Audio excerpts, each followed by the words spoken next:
Hi, everyone, and welcome to this fourth episode in our Lord of the Flies GCSE revision series. If you're sitting the exams this year or in the next couple of years and you need a bit of a booster on the characters, the themes, key quotes, model answers, that sort of stuff for this text, then you've come to the right place. In the first few weeks, we've covered Ralph, we've covered Jack, we've covered Piggy. Today, we are going to be looking at Simon. And as usual, we're going to dive in, talk about who Simon is, what he represents, and then we're going to go through a lot of key quotes for him. I've got so many key quotes for Simon. I know that a lot of people sort of struggle with Simon a bit. He can be a bit of a weaker spot. Loads of quotes for him. And then I will finish by doing a model paragraph like usual. So let's get started. So Simon represents truth, innocence, and the good in humanity. That's why I put it on a separate line. Sorry about this, folks. There we go. The little true good in humanity. So, people are generally pretty flawed and messed up, but Simon is one of the best sort of boys on the island in some sense. He helps Ralph when everyone else is running around playing and swimming and doing whatever on the beach. Simon stays with Ralph and actually helps to build the huts, just the two of them. So that's one of the ways that he's really good. He tries to tell the truth. He tries his best, even though he is very scared of talking in crowds. There is an innocence to Simon, which is part of the reason perhaps that he is a little bit nervous speaking in front of crowds. And he's sort of jeered at and booed and just not really taken seriously in somewhat the same way as Piggy, really.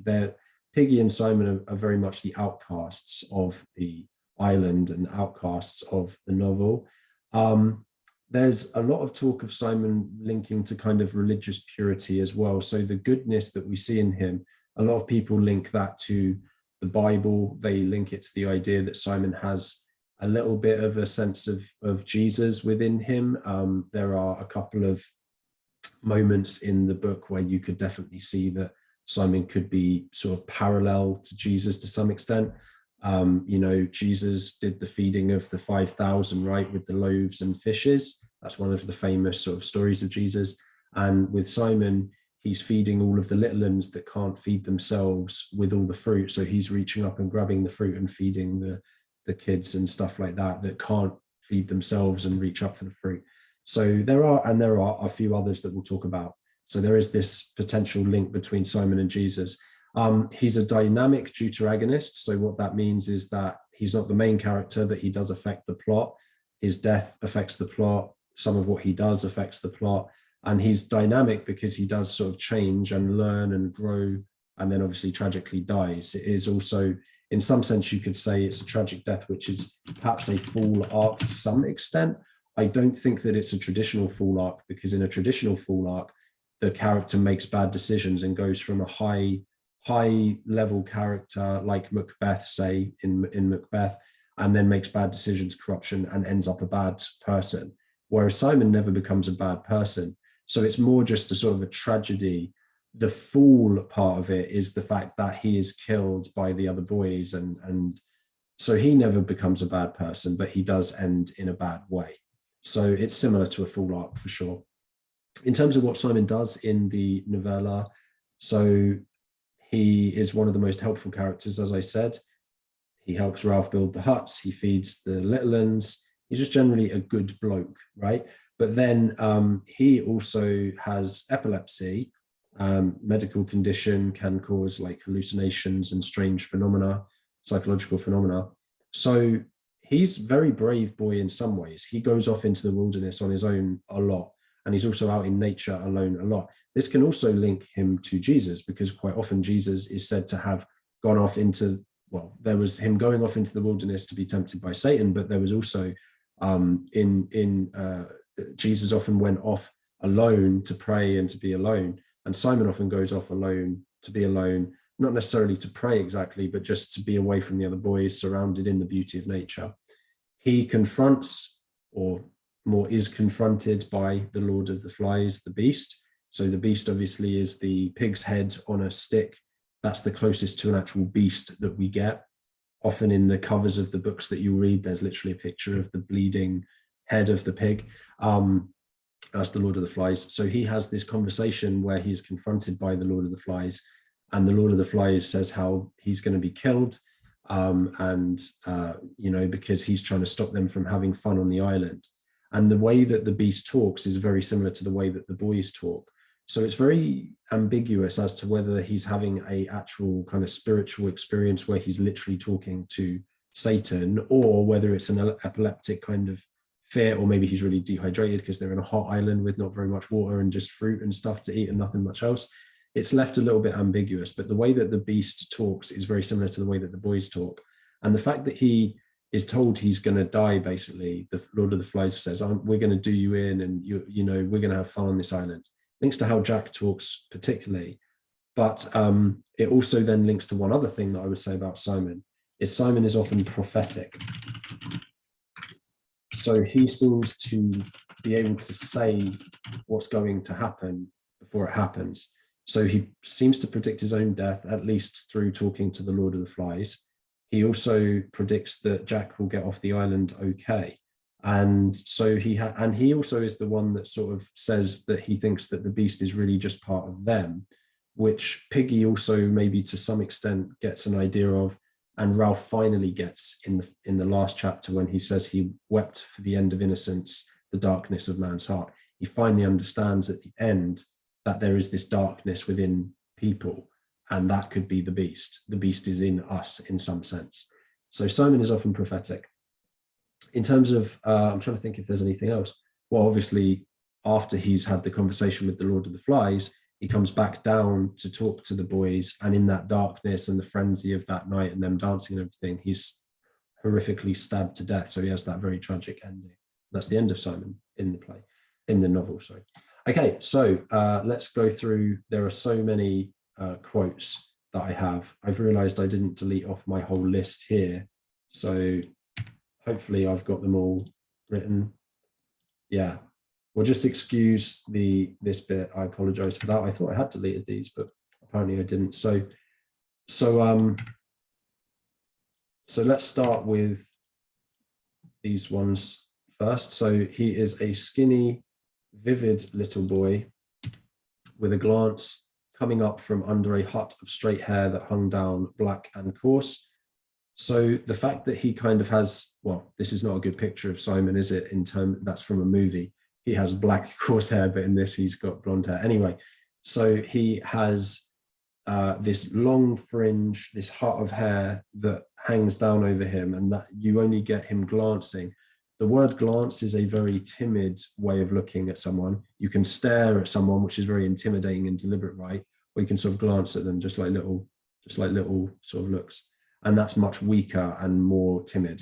So all of this links to his timidity and maybe his shyness, like the fact he has this black hair that kind of tries to almost hide him away a little bit. So there's this timidity and shyness to Simon. Simon found for them fruit they could not reach, passed them back down the endless outstretched hands. So as I said, this is a parallel to feeding of 5,000, which is the Jesus story. And it also creates him as a very heroic character because of the fact that he is willing to give the boys, the little ones, fruit when no one else is helping them. Jack particularly is really bad about the way he speaks about the little ones, how they're weak and they don't do anything to help. But here we have Simon, and Simon is much nicer about it. The boys observe Simon to be very odd. So they say he's queer, he's funny, he's cracked. These are 3 different quotes that you can use. And so just to clear this up, obviously the word queer now has links to LGBTQ plus movement. In the time that this was written, the word queer simply meant strange. He's strange, he's odd.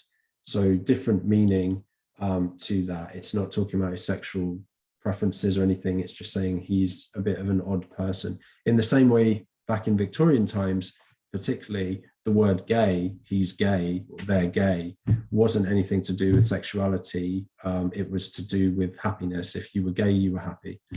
So yeah, he's odd, he's funny, he's cracked. So there's lots of kind of, differentiating Simon from the rest. making him more of an outcast.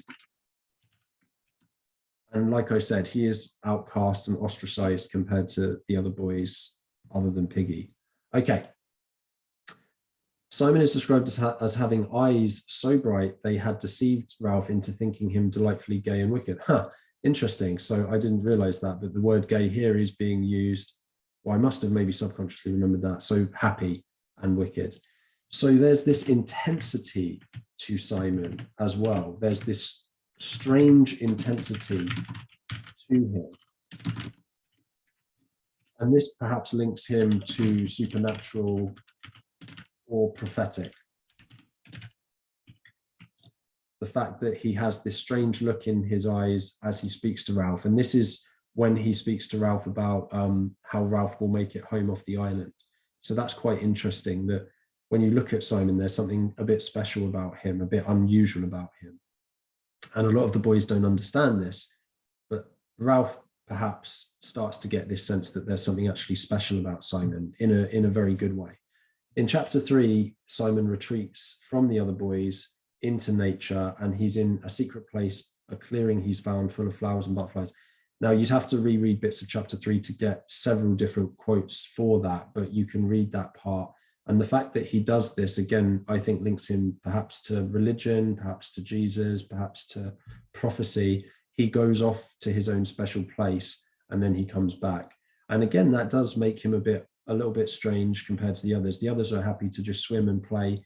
He's much happier with his big floppy fringe to just be off on his own, really. He gives food not only to the boys, the little uns, but he also gives food to Piggy. He helps Piggy when Piggy is Piggy loses some of his sight when his glasses get cracked. So he assists Piggy. As I told you before, he helps Ralph build the shelters. And when Piggy is almost completely blind, he shoves a piece of meat over the rocks to Piggy. I think that's the quote actually for giving help to Piggy. So this again positions him as like a really positive character, like very good, innocent, just loving character. Maybe there is a beast, but maybe it's only us. Now notice the word maybe. Simon is very sweet. He's not very confident or assertive, even though he's exactly right. So there's this lack of confidence even in this wisdom he is sharing. The problem is, as he shares this with the other boys laugh at him. So that's part of why he is so underconfident. But Simon is trying to explain that the beast is just the evil within them that is coming out more and more each day. So we see that Simon is very wise in knowing this, and again, maybe even prophetic to some extent. There arose before his inward sight the picture of a human at once heroic and sick. So this links to that quote above as well. So the fact that he has inward sight, this again links to like prophecy. Some of us have that, or many of us, I think, have that. Like if you think things through, sometimes these thoughts or these ideas come to us that we're like, whoa, where did that come from? And that is, I think, what he's talking about here, what Golding is talking about here. He has this inward sight of the beast, and it's a picture of a human, heroic and sick. And isn't that the human condition? Is that not a perfect example of the human condition? Are we not all capable of heroism and sickness? Aren't we all the kind of people that will sometimes help the downtrodden, give money or help to the poor, the weak, whoever? But at the same time, are we not also, particularly when we're angry or frustrated, the people that are sick, that will shout when we shouldn't shout, be angry when we shouldn't be angry, be greedy, be this, be that, selfish? That's what Simon's talking about here. And it shows that he has this understanding of what the beast really is, which is just us. And this is, again, as I say, what Ralph eventually works out. Simon says to Ralph, as I told you earlier, you'll get back all right. So he has this prophecy to Ralph, and obviously that comes true because Ralph does get back all right. Even though it doesn't seem like Ralph will get back all right. It looks like Simon's nuts. Ralph is being chased around by every other boy on the island and being smoked out and having spears thrown at him. It looks like he's going to die, yet he manages to get back. So that's an interesting moment of Simon with the prophecy. You knew, didn't you? I'm part of you, close, close, close. I'm the reason why it's no go, why things are what they are. You're not wanted. So this bit, as I had mentioned, the beast does speak to Simon, and the beast speaking to him here mimics the way the boys speak to Simon. It sort of suggests that the beast is just them, part of them. And he can see this. And it's also very threatening language. It would be very disturbing for Simon to hear this. A few more. The beast was on its knees in the center, its arms folded over its face. Now, this is very ironic. So the beast here is not the beast. The beast is Simon. This is when Simon has come back from seeing the beast or talking to the beast or thinking he's talked to the beast, whatever you decide that is. And he's come back, and the boys have all been dancing and chanting, and it's dark. So they think that Simon is the beast. Now, why is that ironic? The irony is that Simon is probably the only boy, maybe Piggy as well, that could actually make the boys understand that the beast is just them, and maybe through his loving kindness help the boys do better. Piggy is brilliant for logic and science and rationality. Simon is more that like emotional, spiritual.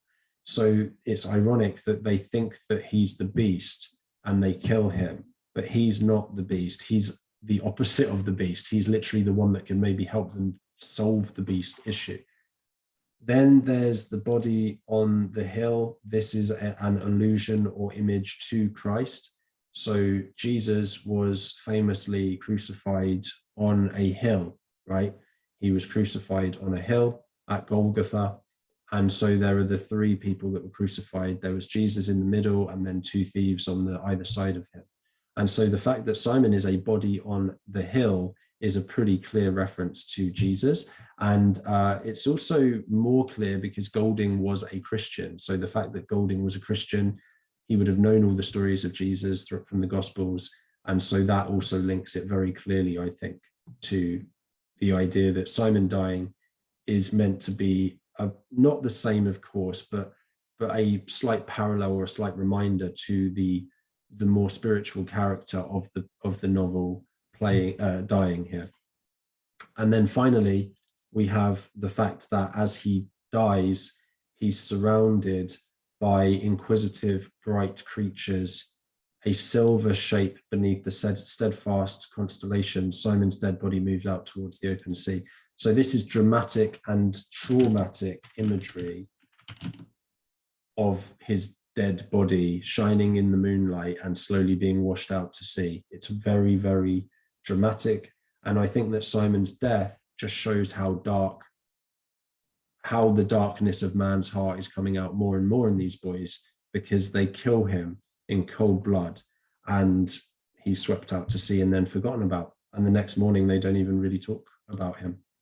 So as usual, we will finish with a paragraph. We're going to talk about the importance of Simon and why he is significant. And as always, we'll do point, evidence, technique, explain, reader response, and context. Most of you, the exam boards will ask you to include all of those things. Double check your exam boards. It's possible some of you might not need to do the context section, for example, but generally speaking, you all need all of this. Okay, so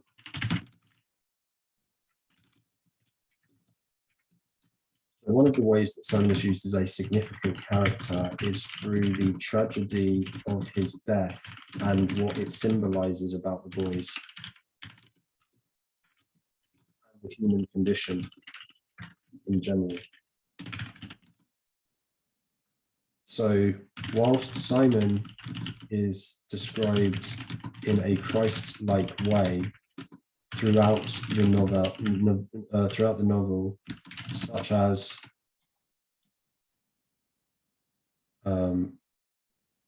pass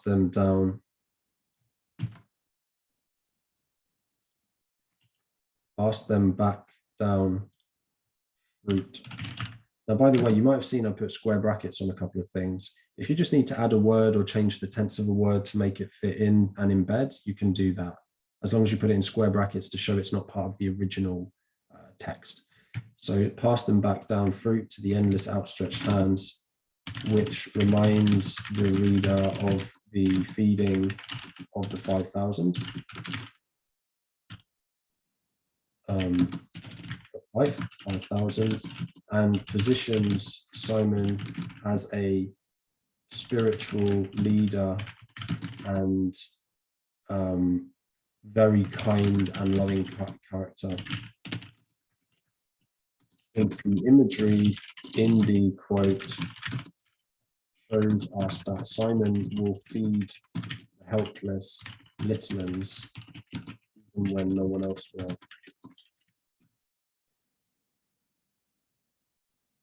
When Simon is killed, the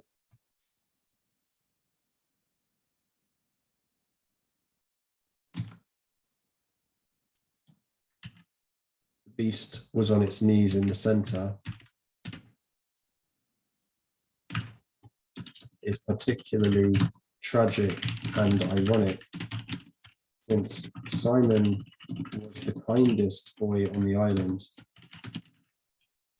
and perhaps the only real chance that the boys had of overcoming their fear of the beast.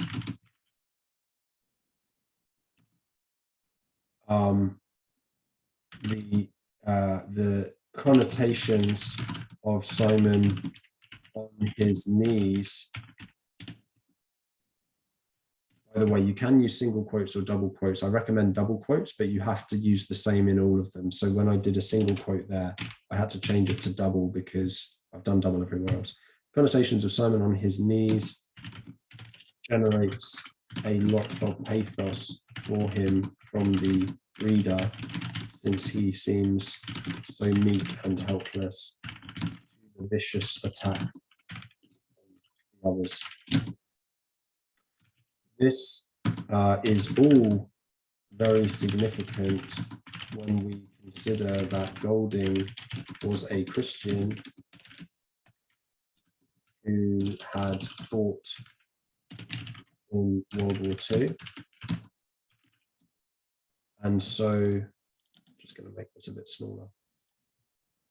And so he would have seen the evil that humans could do to one another. And as a Christian, he believed that the beast was inside all of us as broken humans. Simon's death highlights just how bad the boys are becoming and how the beast is taking over.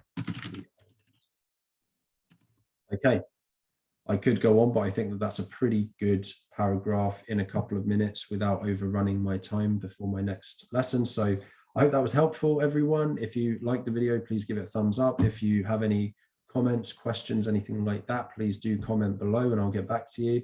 I'll see you in the next one.